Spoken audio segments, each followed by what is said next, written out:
يا شباب رسالة لكل اللي يدخنون، انتبهوا من السرعة.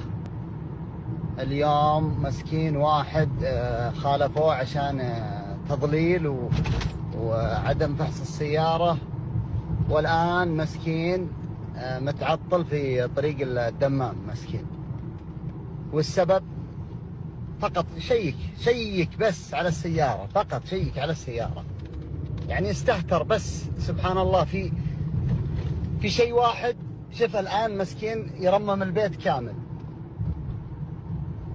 والله يعني ما حلفتوني أنتم أنه تقريبا كان سبب في هداية يمكن 60 واحد. شيء يعني بسيط لا يذكر، لكن خلاص صرنا مستهترين مرة. لا كل بس همه نفسه، همه وشلون يعيش. شوف أسعار الأراضي كيف الآن في الشمال، شوف أسعار الأراضي في الشرق في الغرب.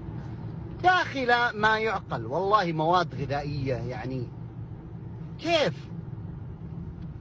والسبب السرعة يا أخوان. والله يمكن 3 ماتوا الآن تشوفهم يعالجون، ومساكين حياتهم مساكين في ذا المستشفيات، أهلهم ويدون ويجيبونه. يا أخي طيب وش استفدت؟ ما استفاد ولا شيء، بس دخل فلوس أسهم ما أسهم، فجأة تدين مدري إيش، انسجن، شرى شيول، نفعها أحد؟ يا ناس والله على راحتكم. أنا فقط دكتور